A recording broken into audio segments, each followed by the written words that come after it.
While dubstep has become vastly popular over the past few years, it's still, at least how I see it, a very misunderstood genre. Not because people don't understand it in principle, rather the fact that dubstep is branched out and has become very separate subgenres, some of them barely resembling the others. This has led to a lot of problems, since a lot of people who listen to dubstep like one subgenre and hate another. Fitting all these subgenres under the same title known as dubstep causes confusion and many arguments. So I decided I would do separate introductions to each subgenre, since they are quite different. There are three main subgenres that I will cover: regular dubstep, dark dub, and brostep. I'm not doing a boring technical explanation of each one, but rather try and explain the atmosphere and feeling that each subgenre conveys. Let's start with regular dubstep. Now, I call it regular because this is what usual dubstep always was. Not screechy, or very dark, but still diverse in its range of sounds. A track that you could instantly classify as dubstep. And there was one thing in common to all these tracks: the famous wobble bass line, something that really stood out. This dubstep was the first, popping up in the late 90s in clubs in South London. Very much an underground phenomenon that grew in the past decade, and once the music industry picked up on its potential, it became a worldwide hit. But enough history, let's get personal. Now, I love dubstep, and what I always found unique about it is how you could not just hear the music, but feel it, especially with a good sound system. Rich rolling bass that really sets a mood. It could be violent like Bar 9.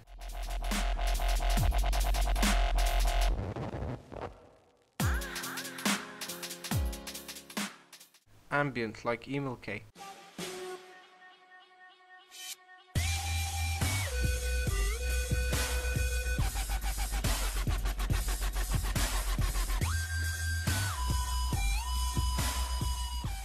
Or just crazy like the Whittler.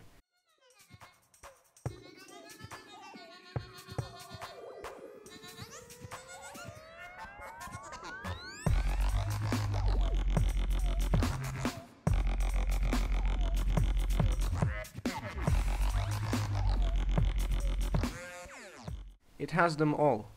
This really brings the music to life and makes the experience quite different from other genres of music. Some of the best tracks can be quite complex and require listening to a couple of times. Take this track by Borgor for example.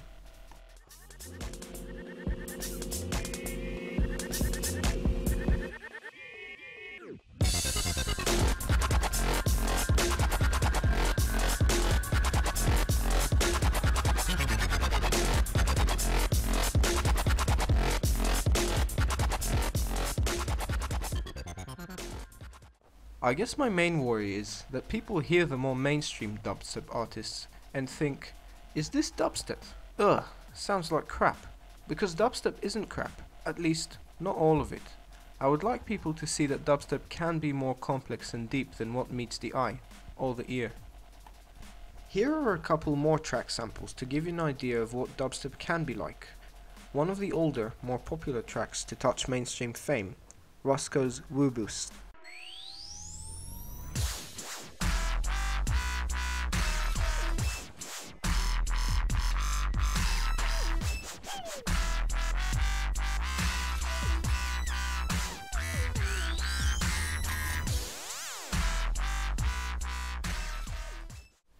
A more melodious track, Ghost Train by Unconscious Perception.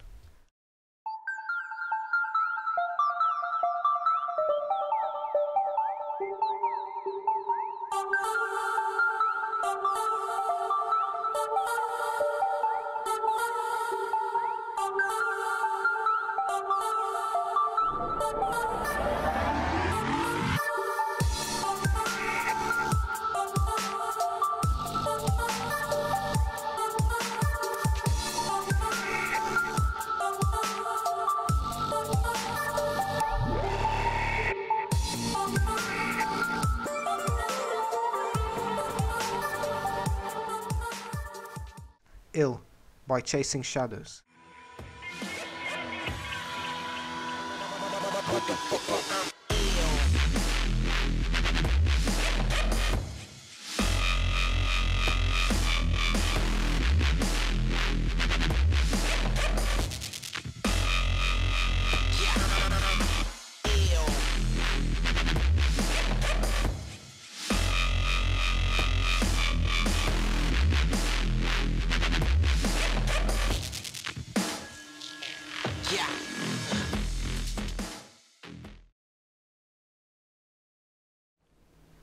Dark dubstep, dark dub in short, is comprised of much slower rhythm and has little or no high-pitched sounds in it, creating a much darker, more evil creature feeling to it. This is definitely the most mood-setting subgenre out of all of them, because it emphasizes slow rolling and crashing progression of the track. There are much fewer artists that do tracks in this style, but I do have a few good ones to show you.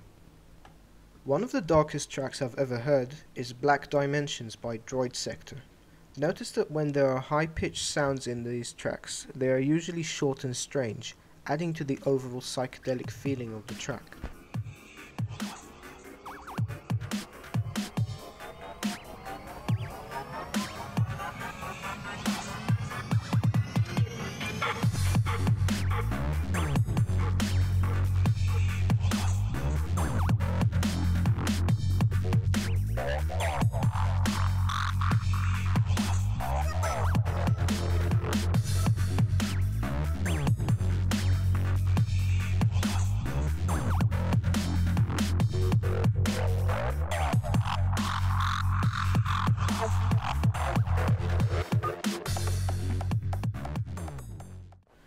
Right after Droid Sector comes The Whittler. Yes, he does some pretty dark stuff, and his most well-known track is Red Rum, where he samples bits from The Shining.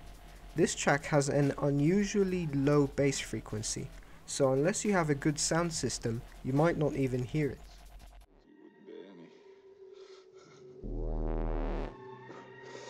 But I didn't just kill you. I cut you up into little pieces.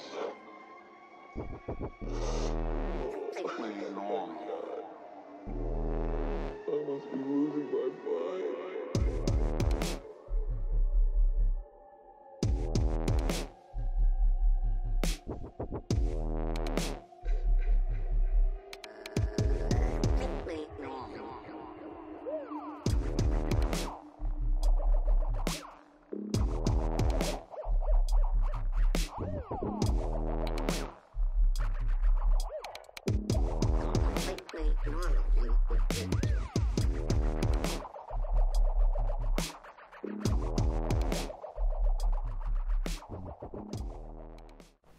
And finally, Cryptic Minds, a dedicated dark dub crew that really lead this subgenre with their long ambient tracks, which are extremely atmospheric.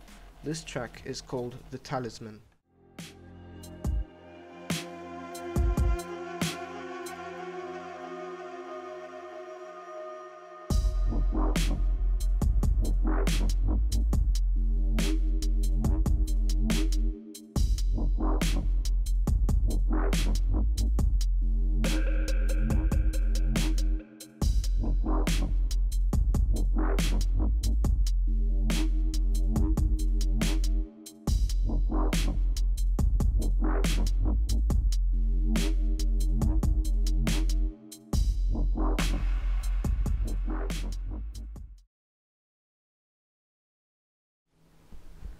Brostep.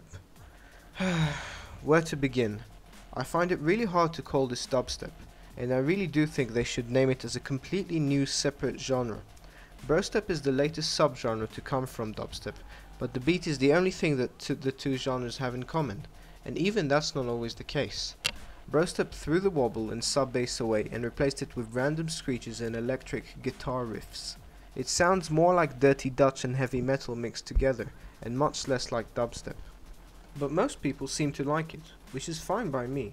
Just don't associate it with actual dubstep, because it's not, and most people think it is. There lies my problem. Oh, come on! Stop whining! Okay, alright. There are some Brostep artists that I like. No, not him. Ugh. If done with enough style and creativity, it can be good. Listen to J Rabbit's track Sexy Party, for instance.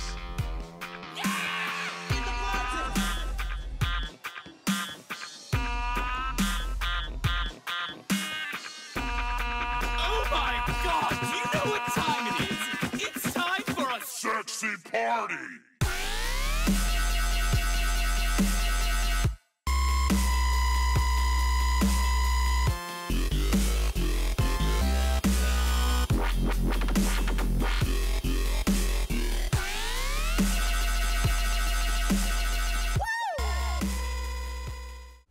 or Shekel's track, Persian Mayhem. از در و دیوار این تماشا چو بنگری گویی لیس فی الدار غیره دیار.